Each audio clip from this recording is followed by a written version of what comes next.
Voilà, donc on reprend pour dire que les deux témoins, quand nous lisons par exemple le livre de Apocalypse chapitre 7, à partir du verset 1er jusqu'au verset 8, on nous parle de 12 tribus d'Israël qui seront marquées des sceaux. Les 12 tribus d'Israël qui seront marquées des sceaux. Et ceux qui seront marqués des sceaux, c'est 144 000. Ce sont des personnes qui vont accepter l'évangile des deux témoins. Maintenant, dans le même chapitre 7 de l'Apocalypse, si nous commençons du verset 9 jusqu'au verset 13, on nous parle de martyrs des différentes nations. Là, je vous donne le temps de me vérifier par vous-même dans la parole de Dieu. Vous allez voir qu'il y a des martyrs qui viennent de différentes nations, de toutes langues, qui viennent s'arrêter devant le trône. Ces personnes disent que l'ange a expliqué que ces personnes-là sont des personnes qui viennent de grandes tribulations. De grandes tribulations. C'est-à-dire que ces personnes-là seront tuées dès que l'alliance est rompue, au même moment que les deux témoins seront tués, au même moment aussi, l'Église des nations, pardon, l'Église folle va connaître la mort. Donc, ils vont subir ce qu'on appelle le martyr. À ce moment-là, quand nous réfléchissons bien, vous allez vous rendre compte que les deux témoins sont tués, les 144 000 sont tués, les deux, l'église folle est tuée. Donc, bizarrement, il n'y a plus des adorateurs pour Dieu. Ceux qui sont restés là, c'est des personnes réellement qui ont accepté la marque de la bête. C'est à ce moment-là, ici, la moitié d'une heure qui nous donne 30 minutes, il n'y aura plus d'adoration. Or, qu'est-ce qui fait monter l'adoration au ciel? L'adoration au ciel, selon la parole de Dieu, si nous lisons par exemple l'Apocalypse chapitre 5, nous reprenons ça, chapitre 5, le verset 8, nous allons nous rendre compte que quand il n'y a plus d'adorateurs, sur la terre, il y a les ténèbres qui vont survenir. Vas-y. Apocalypse chapitre 5, verset 8. 5, verset 8. Quand il eut pris le livre, dis fort. Quand il eut pris le livre, les 4 êtres vivants et les 24 vieillards se prosternèrent devant l'agneau, tenant chacun une harpe et des coupes d'or remplies de parfums, qui sont les prières des saints. Les coupes d'or remplies de parfums, qui sont les prières de saints. Vas-y. Et il chantait un cantique nouveau, en disant, ok, c'est bon. Les coupes d'or remplies de prières de saints. Donc, remplies de parfums, qui sont les prières de saints. Donc, ici, nous voyons déjà que le prière des saints est comparé à des parfums. Or, le parfum à question, on le offrait à l'autel du parfum qui était dans le lieu saint du tabernacle terrestre. Mais là, maintenant, ce n'est plus le tabernacle céleste, mais le tabernacle céleste. Mais dès le moment où il n'y a plus des adorateurs, donc le parfum ne peut plus monter. Donc, il n'y a plus de parfum pour mettre sur l'autel. Et automatiquement, l'adoration aussi prend fin. Et dès le moment où il y a l'adoration prend fin, qu'est-ce qui se passe maintenant? Donc, les 3 ans et demi qui correspond à 30 minutes, les 30 minutes de silence correspondent à rupture de sacrifices et des offrandes. Nous revenons à Daniel chapitre 9, le verset 27.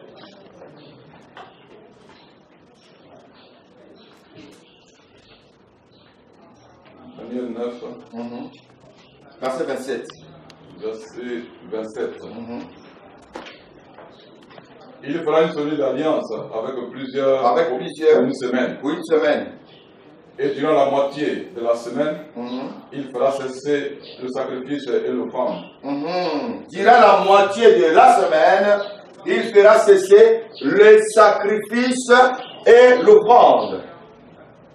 Vas-y. Le dévastateur commettra des choses les plus abominables. Les dévastateurs commettront des choses les plus abominables. Jusqu'à ce que la ruine et ce qui a été résolu fonde sur le dévastateur. Voilà.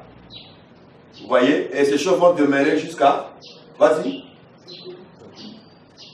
Ok. Donc, les dévastateurs commettront des choses horribles. Et là, ça se passe ici. les 3 ans et demi, qui fait les 30 minutes. C'est-à-dire les 30 minutes ici, c'est le temps des ténèbres que le monde va connaître. Le monde sans Dieu. Le monde sans adorateur. Ici, quand tu veux adorer Dieu, frère, on te tue. Ceux qui vont rester en vie ici, c'est des personnes qui vont accepter de recevoir la marque de la bête qui est 666. Nous révèle l'Apocalypse chapitre 13. Vous voyez? Alors quand tu prends déjà à partir du verset 16, 17 et 18, on dit personne ne peut acheter ni vendre s'il n'a pas reçu la marque de la bête. Et ce nombre est 666. Ça se passe là, la dictature forte. Ici, il n'y aura plus l'adoration. Ici, c'est Satan même qui sera magnifié à une autre dimension. Les temples de Dieu où on faisait des églises partout sera converti à des boîtes de nuit, à des maquis, sera converti à des hôtels. Les gens vont se prostituer dans les églises. Ici, nous allons vivre maintenant ce qu'on appelle les satanismes sur la terre. Donc, manger la chair humaine vis-à-vis, ça ne serait plus exclu. Les églises de Satan sur la terre ne seraient plus exclues. Tous les satanismes vont sortir au grand jour.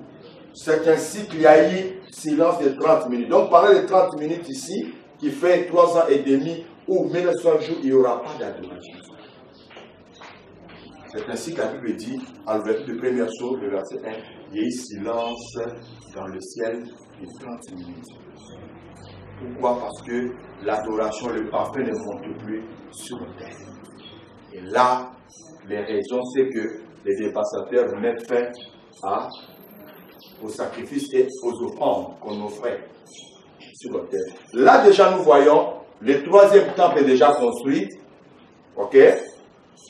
Avant que le Christ revienne, Israël va reconstruire le temple. Et dans ce 3e temple, en l'air nous parlons, ils ont déjà fait la maquette. C'est dans ce 3e temple-là que l'Antéchrist va entrer pour se proclamer Dieu. Voilà.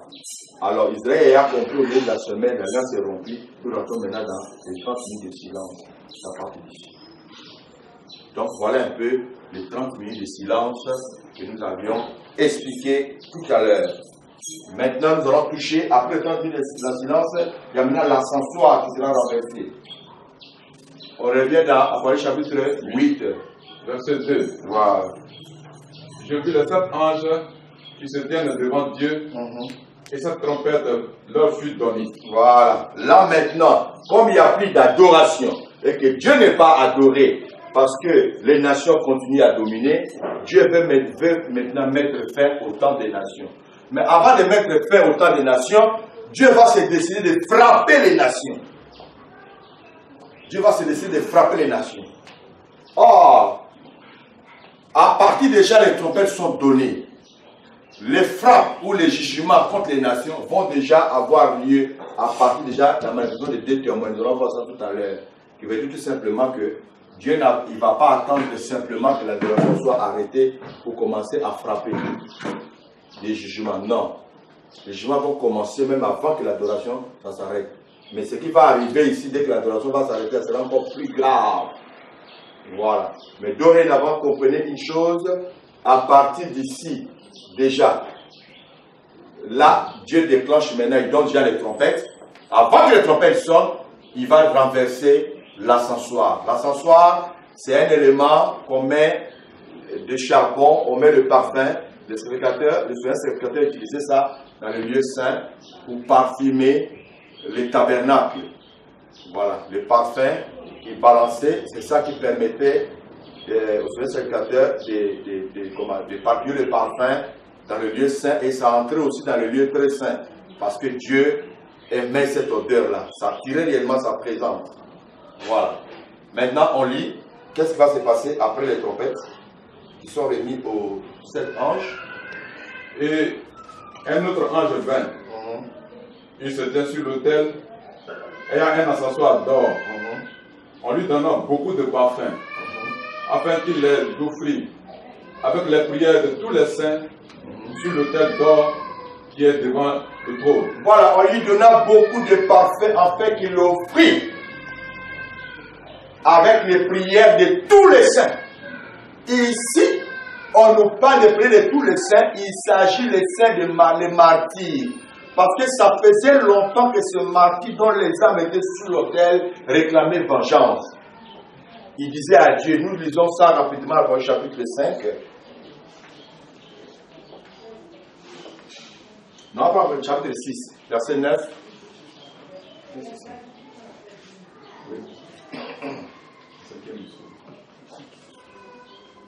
Apocalypse 6, verset 9.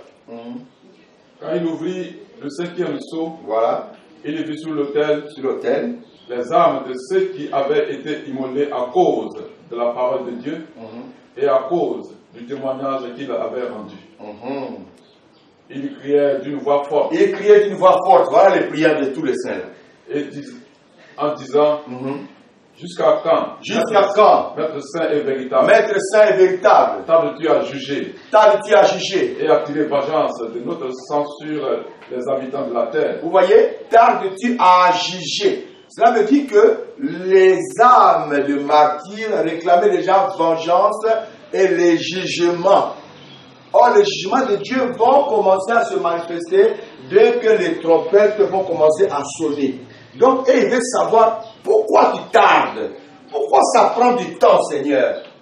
Jusqu'à quand tu vas commencer à juger les habitants de la terre? Et Dieu leur répond quoi?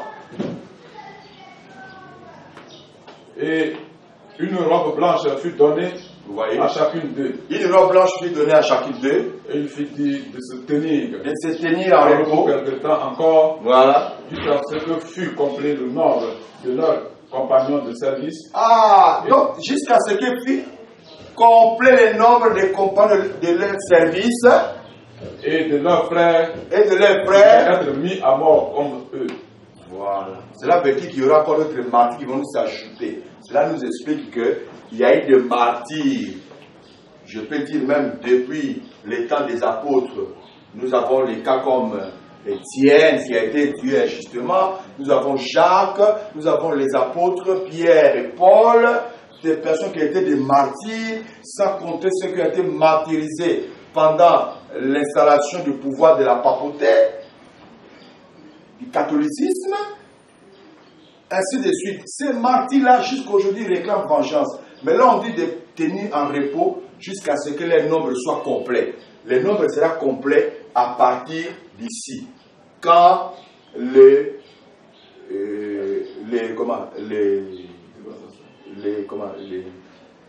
144 000 seront tués, l'église forte sera tuée, puisque les 2 témoins seront tués, mais après ils seront enlevés. Voilà. Mais les autres là vont faire que le nombre sera complet. Maintenant, quand le nombre sera complet, ça sûrement Dieu va prendre les prières des saints. Et il va mêler du feu de l'autel. Et il va renverser maintenant sur la terre. Voilà. Là maintenant la terre va subir les fléaux qui n'ont rien à voir avec les trompettes qui vont suivre. C'est là maintenant ça va commencer. C'est-à-dire c'est là maintenant Dieu va venger maintenant tous les saints. Tous les saints dont nous parlons, ce sont les saints des martyrs, dont ils ont réclamé vengeance il y a longtemps. Et l'autel, l'ascension sera renversé. Et à ce moment-là, Dieu va maintenant permettre que d'autres jugements suivent. Ça, c'est un début de commencement. Donc là, maintenant, les trompettes vont commencer maintenant à retentir. Quelqu'un comprend? Les trompettes vont commencer à retentir parce que Dieu veut maintenant venger. C'est là la colère de Dieu maintenant va commencer à se manifester. Et là, tenez-vous prêts parce que les choses vont prendre une autre allure maintenant.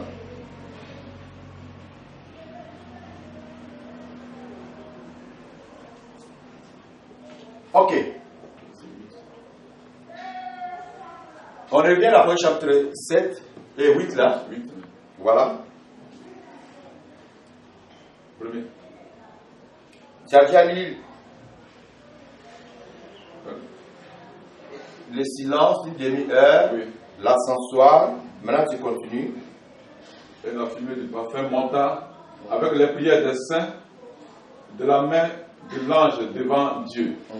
Et l'ange prit l'ascensoir, le remplit du feu de l'autel et le jeta sur la terre. Et il y eut des voix, des tonnerres, des éclairs et un tremblement de terre. Et les 7 anges qui avaient les 7 trompettes se préparent à en sonner. Le premier sonna de la trompette, et il eut de la grêle et du feu mêlé de sang, qui fut jeté sur la terre. Ok. C'est bon. Maintenant, suivez. On dit le premier ange qui avait de la trompette s'apprêtait pour sonner. Là, il est important d'expliquer d'abord les trompettes là en question. Parce que nous avons un sérieux problème d'interprétation aujourd'hui. Par exemple, nos frères panamistes qui nous amènent dans l'Apocalypse chapitre 10, le verset 7, qui dit au jour de la voix du septième ange, lorsqu'il sonnera de la trompette, le mystère de Dieu sera accompli. Alors, et ils prennent ce passage pour dire que à la voix du septième ange, lorsqu'il sonne la trompette, le septième ange là c'est le prophète Branham. Quand il va sonner la trompette, c'est le message de Dieu qui va retentir. Ils seront révélés, donc les mystères de Dieu seront maintenant révélés. Or, quand nous lisons bien le verset d'Apocalypse chapitre 10, frère va chercher pour nous Apocalypse chapitre 10, le verset 7, là on ne nous parle pas les mystères au pluriel et on ne nous dit pas aussi seront révélés, mais on nous dit les mystères au singulier qui seront accomplis.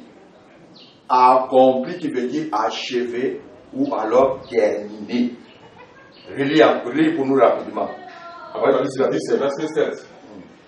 Mais qu'au jour de la voix du septième ange, quand il sonna de la trompette, le mystère de Dieu s'accomplirait. Le mystère de Dieu s'accomplirait. Cela veut dire que les trompettes dont Apocalypse chapitre 8 nous parle du septième jour, il y en a 7 trompettes. Ces trompettes-là, ce ne sont pas des trompettes de messages prophétiques ou de prédications ou de messages à caractère prophétique. Non, ce sont des trompettes de la manifestation de la colère de Dieu.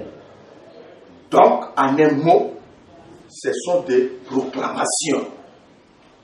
Des proclamations. On va y arriver là-bas étape par étape pour que vous compreniez. Mais je vais d'abord éclairer cette nuance-là que nos frères branhamistes font croire aux gens. Or, la voix du septième ange, lorsqu'il sonnait la trompette, c'est-à-dire que c'est les mêmes trompettes de jugement là qui vont se suivre. Mais la septième trompette, elle ne retentit pas pour révéler les choses cachées. Mais elle retentit pour que le mystère soit accompli.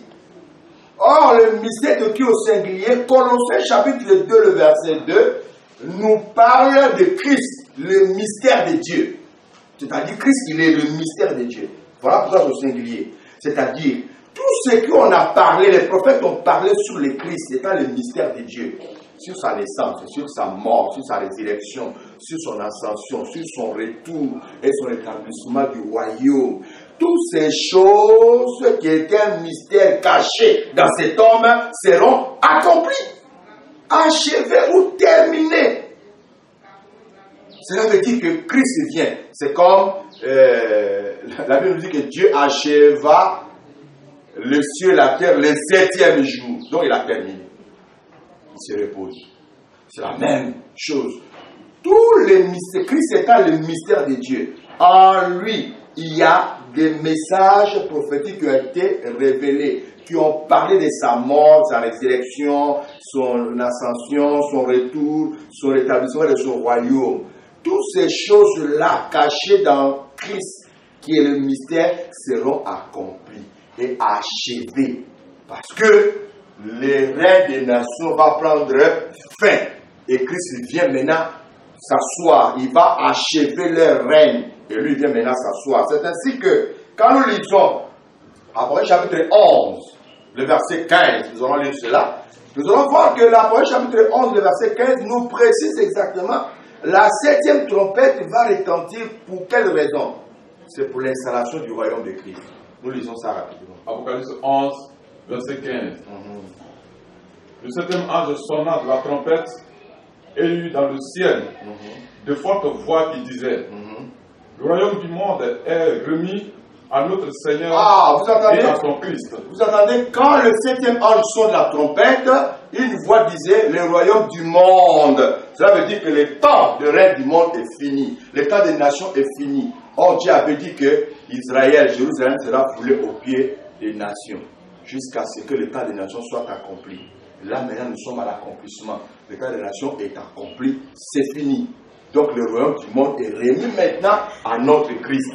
Voilà pourquoi la 7e trompette, la voix du 7e ange, ça n'a rien à voir avec ce que le Président nous enseigne, que là, les mystères seront révélés. Ça, c'est une mauvaise interprétation de la parole de Dieu. On continue le verset pour finir.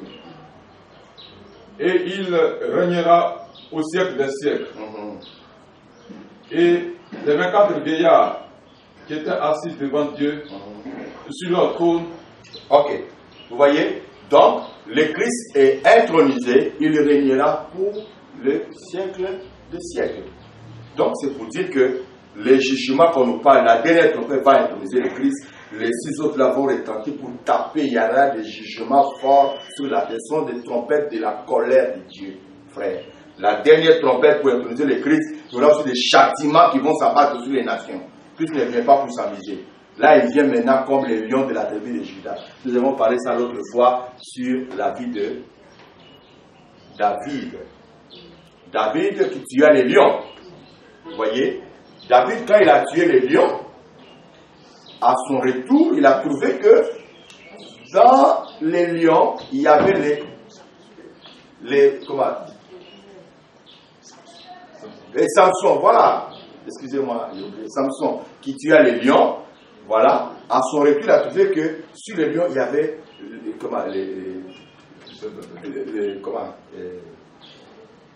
du miel sur le corps des lions. Vous voyez, il a pris le miel, il a mangé et c'était très doux. Et c'est comme ça, il est parti voir les Philistins à leur donner l'énigme du fort et sorti du doux. Définissez-moi. Vous voyez? Samson, à lui seul, il nous présentait le deux faces de Christ, qui est à la fois les lions et les doux, c'est l'agneau qui est les doux. C'est-à-dire que quand tu prends le chapitre 5, au moment où Jean pleurait pour voir qui est dit de rompre les yeux, ouvrir les livres, il cherchait quelqu'un. La Bible dit qu'il y a l'un de Léa qui a dit, voici les lions de la tribu de Juda qui a vaincu. Et qui a dit de rouvrir les livres et rompre les seaux. Mais quand il a tourné, il est retourné pour voir les lions. Au lieu de voir les lions, il voit l'agneau ensanglanté.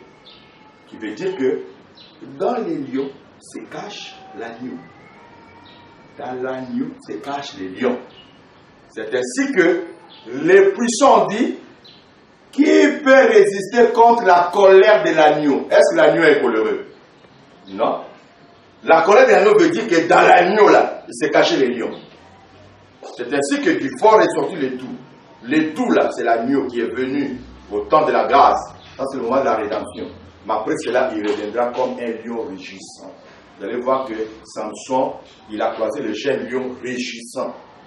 Et c'est les choses qui vont réellement se manifester lors de sa venue. Il viendra comme un lion rugissant. La Bible nous dit la colère du roi est comme la colère du lion, rugissant. Et c'est les choses qui vont se manifester depuis de sa venue. Donc c'est pour dire simplement que les trompettes là, ce n'est pas les trompettes de messages à caractère prophétique, mais ce sont des messages, ce sont des manifestations de jugement de la colère de Dieu. Et cela va se passer par des proclamations. Maintenant le problème qui est là, si nous prenons à parler chapitre 8 en question, de verset 7 au verset 12, on nous parle de 4 différents sons de trompettes. Là, nous allons parler maintenant de 4 différents sons de trompettes. Apocalypse 8, oui. Verset 7. 7 à 12. À partir du verset 7. Le premier sonna de la trompette et il eut de la grêle. Voilà. Et du feu mêlé de sang qui fut jeté sur la terre. Ok. Et le tiers de la terre... Non, laisse les détails. Va au deuxième. Le deuxième sonna. Au deuxième. Le second ange sonna de la trompette Et quelque chose comme une grande montagne embrasée par le feu fut jetée dans la mer. Ok, prends le troisième. La troisième trompette. Troisième trompette. Le troisième ange sonna de la trompette et il tomba du ciel une grande étoile ardente. Ok, prends la quatrième. Le quatrième ange sonna de la trompette et le tiers du soleil fut frappé et le tiers de la lune et le tiers des étoiles. Ok, maintenant prends le verset 13. Là, nous avons les 4 trompettes qui ont sonné. Maintenant, regarde, à partir du verset 13, il y a un problème. On dit quoi, verset 13? Verset 13. Je regardais et j'entendis une aigle qui volait au milieu du ciel, disant d'une voix forte, malheur, malheur, malheur, malheur aux habitants de la terre, à cause des autres sons de la trompette, à cause des autres sons de la trompette, des 3 gens qui vont sonner. Des 3 ans qui vont sonner. Cela veut dire que nous avons, à partir du verset 7 à 12 de la chapitre 8, les 3 différentes sortes de trompettes qui vont retentir, qui n'ont rien à voir avec les 4 précédents. Donc, les autres là, quand ça va retentir, frère, ouvre ça entièrement. Il ne faut pas faire, ouvre ça entièrement. Quand ça va retentir, ça serait différent des 4 autres qui ont précédé. Donc, nous avons les 4 trompettes et les 3 autres trompettes qui vont retentir. Maintenant, suivez ce que je vais démontrer ici. Nous allons tourner. J'ai loupé d'expliquer, ce n'est pas grave. On va tourner les tableaux rapidement.